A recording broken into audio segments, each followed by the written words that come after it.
Hi everyone, and welcome to Tuesday's Tips with Lauri.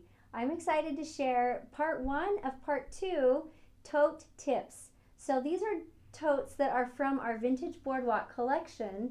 So if any of you that are tuning in have ever seen our boardwalk quilt, this is one of the projects, and there's actually 4 of these tote bags that are included, these 4 tote bag designs that are included in this boardwalk collection, and you can see there's a couple of them behind me. They're so darling, very boardwalky, vintagey. I love it. And the boardwalk quilt is our feature quilt in this collection, and this is just phenomenal. You'll have to go out and get one of these. This is my favorite. And so today I want to talk about a couple things. So I did it into 2 different parts because part 1 is more about the fabric and inside the lining of the tote bag, and part 2 will be later, and it is actually regarding, can you see how cute that is? And part 2 will be hooping your tote bag. So if you've got one of those hoops that don't fit exactly, or the rim or the bridge of your tote bag gets caught in your hoop area because of where you're placing it, got a special treat for you, and you can learn how to float that. So to begin with, I want to talk about directional fabric. Directional fabric is so important, and it can be so beautifully done. So as you can see in this first tote bag, this is not a directional fabric. That is just an all-over print, and it's really cute with and this is pockets. So as you can see, this is also a print that's non-directional. So if you're dealing with something though and it's directional, it can turn out so cute. But as you can see, this is a directional fabric, and so it looks really good when the stripes are going up and down. And same, you want your inside to match your pocket, so your stripes would be going up and down. So to start with, this calls for a ½ yard of fabric for your tote bag. But if you're going to do directional fabric, there's 2 different ways you could accomplish using the ½ yard. You can use that, and I'll show you how you would do that. Or you can just purchase more fabric depending on your directional fabric and which direction this is going to run. So what I wanted to do first is show you, I've cut a ½ yard of fabric right here, and this is the way it would come off the bolt.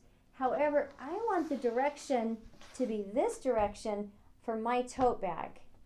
The way that we go about that then is, as you can see, your tote bags, and I love these tote bags that come from Kimberbell Designs because they have already got the sides are serged. You can open your tote bag and work with it, and just seam the sides when you're ready. So to start with, as you can see, I don't want my stripes running sideways on my tote bag. I want them running this other direction. Okay, so in order to make the lining big enough for the inside of my tote bag, I can do one of 2 things. I can purchase a little bit longer piece of fabric, because I want my stripes, I can get this right, I want my stripes running this way inside my tote bag. So as you can see right there, they're running that direction, and they're going to run up and down. So you can purchase more fabric, and you would want to be able to purchase enough fabric that it goes the full length of your tote bag, which this tote bag is right around 30 inches from top to bottom. You're going to add 1 inch for your hemming that you're going to hem on the top of either side, a ½ inch and a ½ inch. So that gives me 31, plus my 2½ inches for my pocket accent piece right here. So that would come to, let's see if I can add this in my head right, 30 plus 1 is 31, plus 2½ is 33, 34½ inches. So I would want to get basically 1 yard of fabric if that's the certain direction that you want your fabric to run on your tote bag. Or there's another option, and the second option would be, this is my ½ yard fabric, and I can also take a ½ of a yard, which is 18 inches, and I can trim that just like this. So I've got 2 pieces that are 18 inches, and then you would seam this together this direction, and your seam is just fine because it's going to end up right down in the bottom of your bag on the inside. and you already have 2 other seams. So adding a seam at the very bottom on the inside of that, you're gonna be just fine. And so you can use your 1/2 yard fabric, seam it together, and then it lays this direction for you, and that is the direction that I wanted my stripes running in the first place for my tote bag.